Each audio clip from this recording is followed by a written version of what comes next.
A espiritualidade tem alguma opinião formada em relação ao dinheiro? É pecado desejar ter muito dinheiro e trabalhar para acumular riquezas? Tudo isso muito bem explicado aqui nesse vídeo.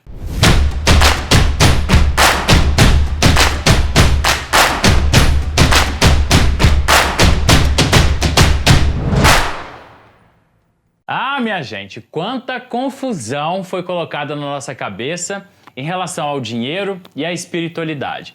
Parece até que essas coisas são antagônicas, não é? Veja bem, a inteligência espiritual fala pra gente que coisas aqui deste mundo, no mundo da matéria, foram criadas pelo ego. São coisas que têm a sua origem no ego.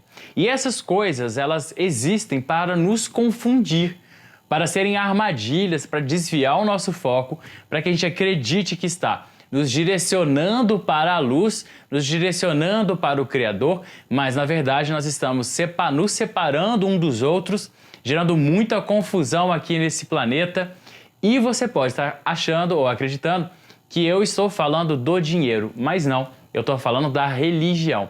Ué? As religiões foram criadas pelo ego. Por quê? Porque a gente acredita que está indo em direção à luz, em direção a uma conexão maior com a espiritualidade e com o Criador, quando, na verdade, nós estamos comprando dogmas que foram criados pelo homem para controlar o homem. Nós estamos nos direcionando para instituições que querem, não sei se hoje, mas lá no passado, queriam controlar a humanidade. E muitos dos dogmas e preceitos religiosos tentam controlar as pessoas a partir do medo. E isso é muito visível quando nós estamos falando sobre dinheiro, riqueza, prosperidade. Veja bem, muitas religiões, as maiores religiões do mundo, colocam o dinheiro como um grande vilão e falam que é muito mais fácil um camelo passar pela cabeça de uma agulha do que um rico entrar no reino dos céus. E essas visões distorcidas da realidade foram criando várias crenças limitantes em nós em relação ao dinheiro, em relação à prosperidade. Mas é muito interessante a gente notar que os maiores sábios e sábias da humanidade, eles tinham muito dinheiro, eles tinham muita riqueza. Como exemplo do rei Salomão, do rei Davi, dentre outros grandes mestres e mestras que passaram aqui na Terra e que realmente tinham uma grande quantidade de dinheiro. Agora, será que o dinheiro realmente é tão ruim assim? Quando alguém me pergunta qual é a visão da espiritualidade em relação ao dinheiro, em relação à prosperidade, eu sempre gosto de lembrar a história do mestre Akiva. O mestre Akiva foi um grande sábio da humanidade e contemporâneo de Jesus. Eles nasceram na mesma época, mais ou menos na mesma época. Eles não conviveram, mas eles eram contemporâneos. E o mestre Akiva, quando nasceu, era extremamente pobre. Se a gente fosse comparar a história de Akiva quando ele nasceu, até ali a infância, a adolescência, o iniciozinho da fase adulta, a gente iria dizer, pelos nossos critérios hoje, que ele era miserável, um homem miserável financeiramente, porque ele não tinha acesso a nada, a nenhum tipo de recurso, ele trabalhava com bicos para poder comprar o mínimo de comida para não morrer de fome. E esse era o máximo de recursos financeiros que Akiva tinha na época. Acontece que Akiva tinha uma luz muito poderosa, uma luz muito grande, uma grande conexão com a luz e com a espiritualidade. E mesmo não tendo tido estudo e nem recursos para poder estudar e para as escolas iniciáticas da época, ele sempre teve o desejo de entender como que a luz funcionava. E mais do que isso, a luz atuava através dele. E aí, um belo dia, ele estava passando, fazendo uma pequena viagem de um burrinho, montado em cima de um burrinho, e ele viu lá de longe uma pedra furada. Ele ficou intrigado com aquela pedra furada e começou a se questionar por que aquela pedra estava furada. O que poderia ter furado aquela pedra? Será que foi um animal, o chifre de um animal que bateu e furou a pedra?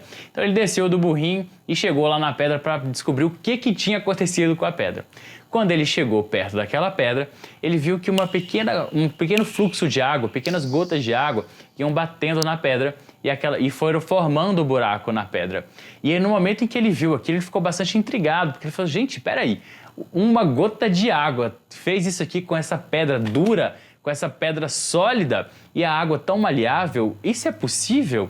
E aí, quando ele se fez essa pergunta, e que era uma pergunta certa, ele ativou a luz dentro dele e a luz respondeu para ele a pergunta.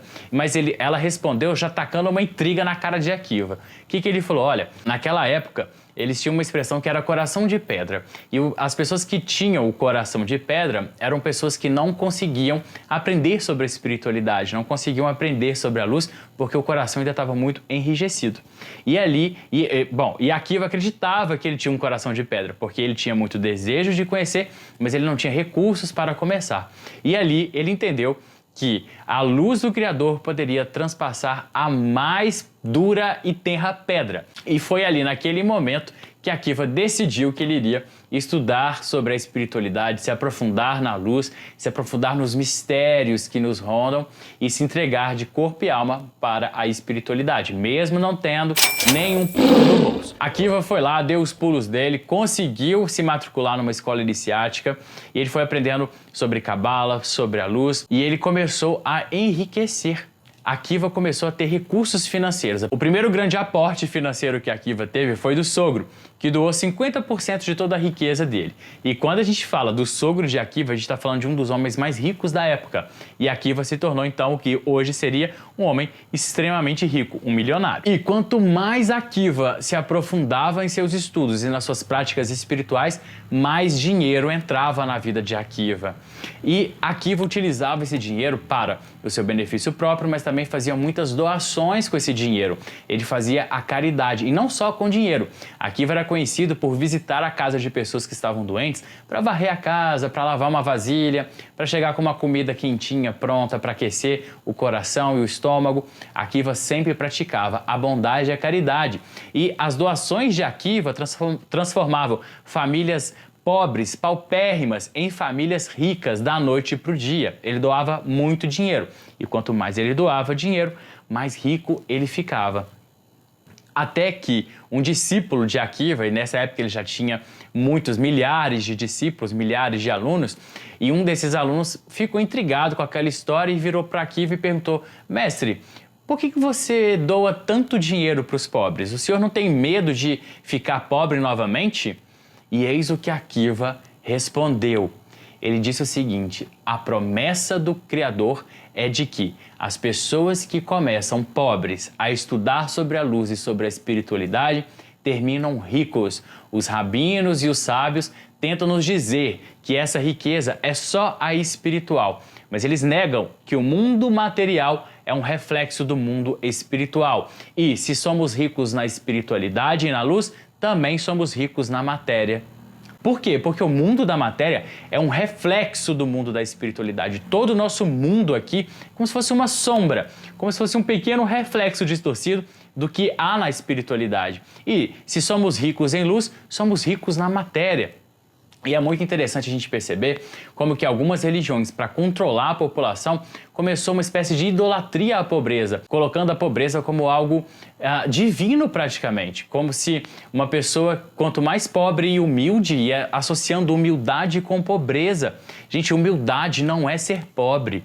É muito interessante quando a gente começa a perceber o que colocaram na nossa cabeça. A gente, quando quer falar que uma pessoa é pobre e quer colocar aquilo de uma forma mais suave, a gente fala que a pessoa é humilde, não é? Mas humildade não tem a ver com recurso financeiro. A humildade, ela é outra coisa.